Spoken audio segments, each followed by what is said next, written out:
एक बार की बात है। एक गांव में एक बूढ़ा आदमी रहता था। उम्र ने उसके बाल सफेद कर दिए थे, लेकिन अनुभव ने उसे बहुत समझदार बना दिया था। उसके पास एक बेटा था, जवानी से भरपूर, लेकिन जिम्मेदारी से कोसों दूर। काम करने से उसे ऐसे एलर्जी थी, दिन भर गांव में इधर उधर घूमता रहता, बिना किसी मकसद के। एक दिन उस बूढ़े पिता ने सोचा, अब वक्त आ गया है इसे एक सबक सिखाने का। उसने बेटे को बुलाया और कहा, बेटा, अलमारी में एक पुरानी घड़ी रखी है, उसे जरा निकाल कर लाओ। लड़का गया, घड़ी निकाली और पिता के पास ले आया।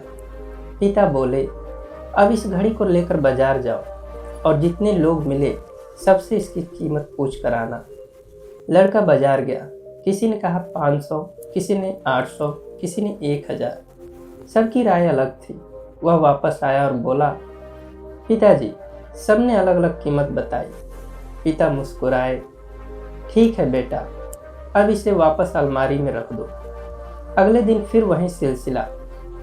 पिता बोले, अब फिर से घड़ी निकालो, लेकिन इस बार बाजार जाकर लोगों से पूछो कि इस घड़ी में जो समय चल रहा है उसकी क्या कीमत है। लड़का थोड़ा हैरान हुआ, समय की कीमत, ये कैसा सवाल है। फिर भी वह गया। लोगों ने उसका मजाक उड़ाया। किसी ने कहा, पागल हो क्या, किसी ने उसे भगा दिया। थका हारा लड़का आखिर में एक बूढ़े दुकानदार के पास पहुंचा। उसने सवाल पूछा, बाबा, इस घड़ी में जो समय चल रहा है उसकी क्या कीमत है। बूढ़ा दुकानदार मुस्कुराया और बोला, बेटा, समय की कोई कीमत नहीं होती।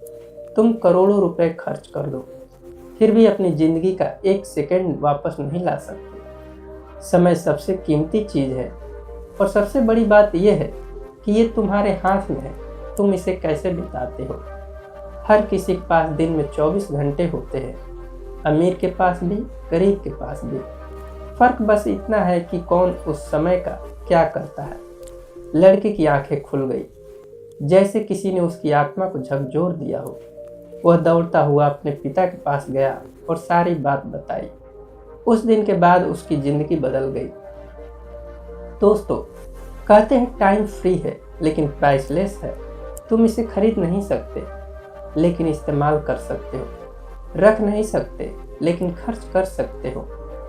और अगर एक बार खो दिया तो कभी वापस नहीं ला सकते। तो चलिए, अपने हर पल का सही इस्तेमाल करें। अगर ये कहानी आपको पसंद आई हो तो इसे लाइक जरूर करें और चैनल को सब्सक्राइब करें। मिलते हैं अगली बार एक और दिल छू लेने वाली कहानी के साथ। सब्र करो, शुक्र करो और जिंदगी में आगे बढ़ो। धन्यवाद।